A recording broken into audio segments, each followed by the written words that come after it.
La revue des titres de ce 2 février 2021 démarre par le Bénin. Le grand jury annonce décision de la HAC sur la pré-campagne. Tout est permis aux médias sauf la propagande, précise le conseiller Franck Pochemé. Fidélité réciproque au sein du couple Talon-Prudencio étalée au grand jour.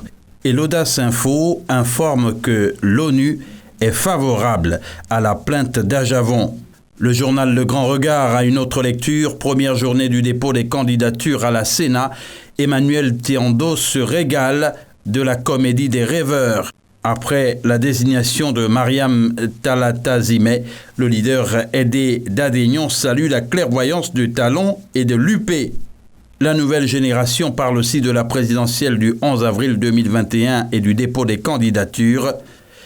Le chef de l'État au 3e congrès de l'UDBN, Talon avoue publiquement son admiration pour l'UDBN, Claudine Prudencio honorée. Au Togo, le journal Liberté évoque la gouvernance par le mirage. Il était une fois le forum présidentiel de la jeunesse.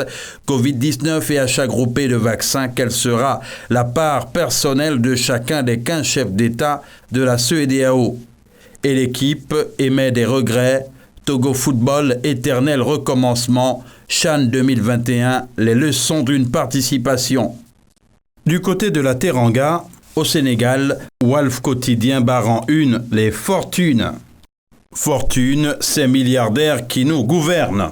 Tandis que Sud Quotidien s'arrête sur l'organisation concomitante des législatives de 2022 et de la présidentielle de 2024, couplage de la discorde. Et le journal L'Observateur du groupe Futur Média dit comment une fille de 18 ans a été kidnappée, violée pendant des jours et forcée à vendre de la drogue.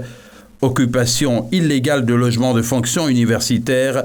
Les professeurs Amsatousso Sidibé et Mamadou Badji expulsés de l'UCAD. Un huissier commis par les professeurs Moussa Seidi et Modou Oumikane. L'I-Quotidien évoque la présidence de la CAF. Présidence de la CAF, une affaire d'État. Augustin Senghor, le profil dont le football a besoin. Motsepe, l'argent, le nerf de la guerre. Ahmed Yahya, le ballon d'essai. Jacques Anouma, jusqu'au bout de ses ambitions. Au Gabon, le journal L'Union revient sur le premier tour des sénatoriales. La bataille d'une thème, titre le confrère. Il ne devait théoriquement pas y avoir second tour. Ce sera pourtant le cas samedi prochain avec les deux mêmes protagonistes se tenant dans un mouchoir de poche.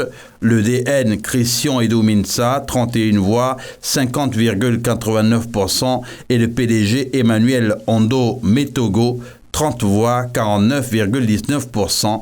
Une confrontation sur fond de vieille rivalité et d'animosité recuite qui va cristalliser l'attention dans une ville et son département, guerre avare de coups de théâtre, a ajouté le journal.